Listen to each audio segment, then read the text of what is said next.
Et puis place à l'analyse avec vous, Yves Copiters. Bonjour à vous, vous êtes médecin épidémiologiste et vous enseignez la santé publique à l'Université libre de Bruxelles. Merci d'avoir accepté l'invitation de France 24. Vous venez de visionner ce sujet sur nos antennes. Le nombre de contaminations atteint des records dans certains pays européens. On va en citer quelques-uns. En France, plus de 80 000 cas positifs en 24 heures, plus de 100 000 cas positifs au Royaume-Uni également dans ce même délai, alors qu'on vaccine. Comment est-ce que vous expliquez ces chiffres en constante augmentation ?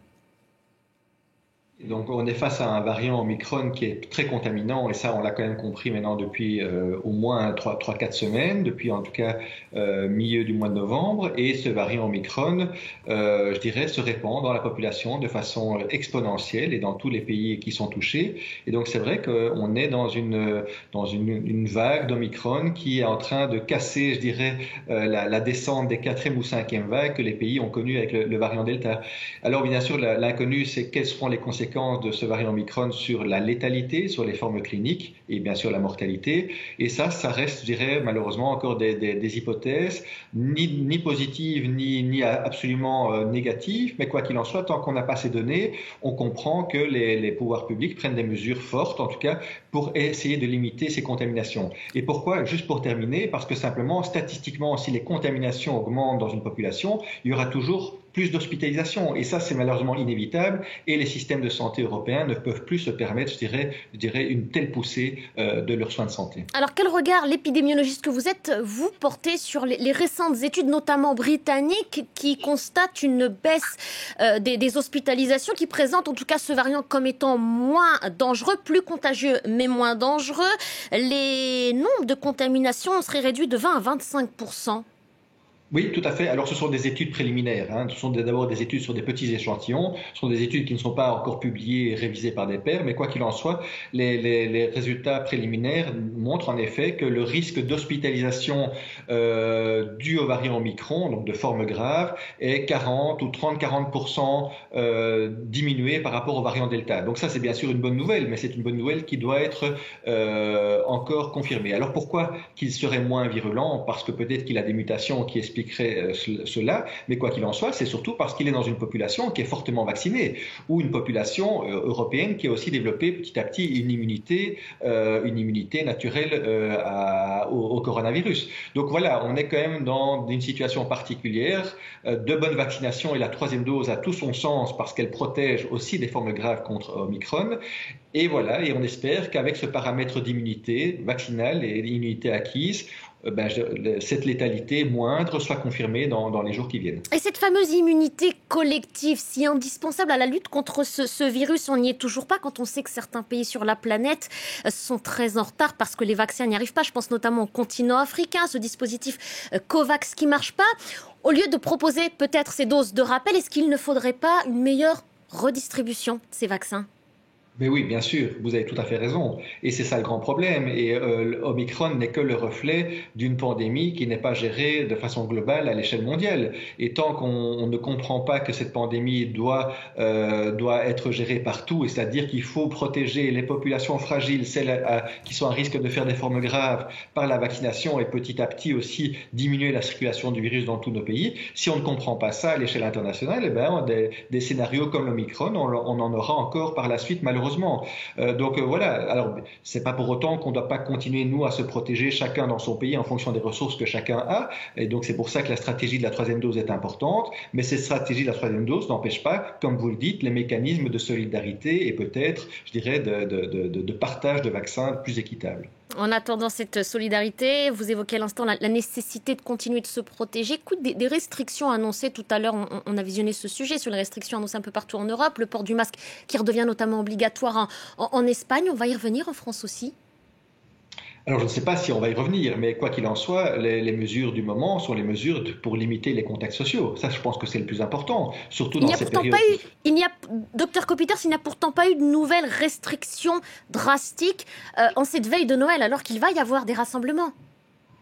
Oui, mais donc ça c'est un peu il y a deux scénarios. Soit on prend des mesures très fortes comme les Pays-Bas avant les fêtes et on réduit toute possibilité, je dirais, de contacts sociaux, je dirais non protégés pendant les fêtes. Soit on se dit on conserve les moments de fête et on prendra des mesures après, entre guillemets, si la situation dégénère en termes de contamination et de pression sur les hôpitaux. Et on voit vraiment que les pays européens, les politiques publiques ont deux visions différentes. Celle où on prend un principe de précaution fort même si on n'est pas sûr que ce soit vraiment utile, et celle où on va se dire ah non, on attend un tout petit peu et on a quand même quelques armes en réserve pour...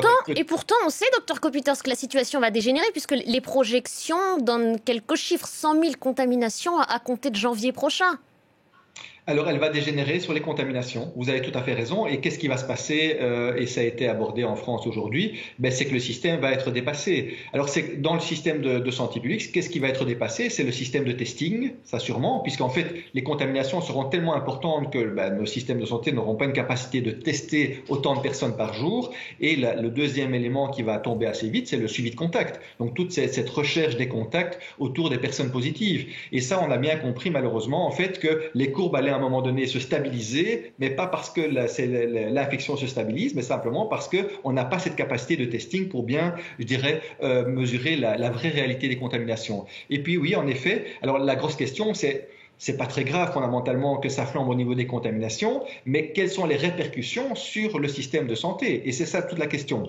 Il y a quand même quelque chose d'encourageant par rapport au Omicron, c'est que la grande majorité des cas sont des cas peu symptomatiques ou asymptomatiques. Ça n'empêche pas qu'ils peuvent contribuer en tant que moteur de la circulation du virus, mais je dirais que les formes cliniques, quand même, pour une grande majorité de la population, c'est plutôt rassurant. Est-ce que vous voulez bien nous éclairer aussi sur ces pilules proposées par les laboratoires Pfizer ou Merck, ces pilules anti-Covid aux États-Unis? Ces deux laboratoires pharmaceutiques ont eu le feu vert des autorités de santé. Comment est-ce que ça fonctionne? À quel moment est-ce que ce traitement doit être pris et par qui? Donc, ce sont des antiviraux, ce sont des inhibiteurs de protéases. Donc, en fait, ce sont des médicaments par voie orale qu'on prendrait en ambulatoire et donc les études montrent une efficacité si elles sont prises dans les 3 jours ou les 5 jours du démarrage des symptômes. Alors, ces médicaments ne vont pas toucher toute la population. On ne va pas prendre ces médicaments parce qu'on a un syndrome grippal lié au Covid, mais on va le donner essentiellement chez les personnes à risque de faire des formes graves. Et donc, de nouveau, si on a des comorbidités, si on a des facteurs de risque particuliers, les études cliniques montrent que si on prend précocement ces traitements antiviraux, alors il y a une forte diminution, je dirais, de la charge virale qui est le risque majeur d'entraîner des complications. Et donc, ça diminue de 85 voire 88% le risque d'hospitalisation et de mortalité, en tout cas sur les essais cliniques qui ont été faits sur 2500 personnes.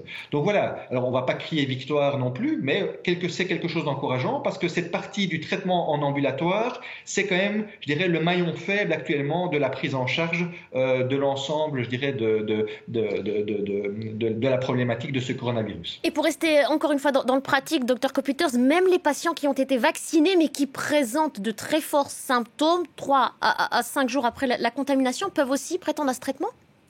Alors, bon, on n'y est pas encore. Pour l'instant, ce traitement n'est pas encore validé complètement par les autorités européennes et n'est sûrement pas encore utilisé de façon, je dirais, en population.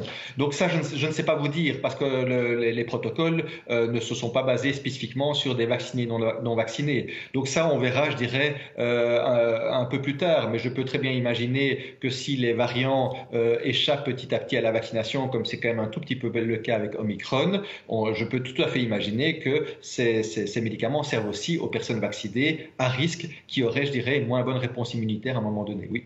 Merci beaucoup Yves Kopiters, merci d'avoir pris le temps de nous répondre et de nous éclairer sur la situation et notamment sur cette propagation rapide du variant Omicron.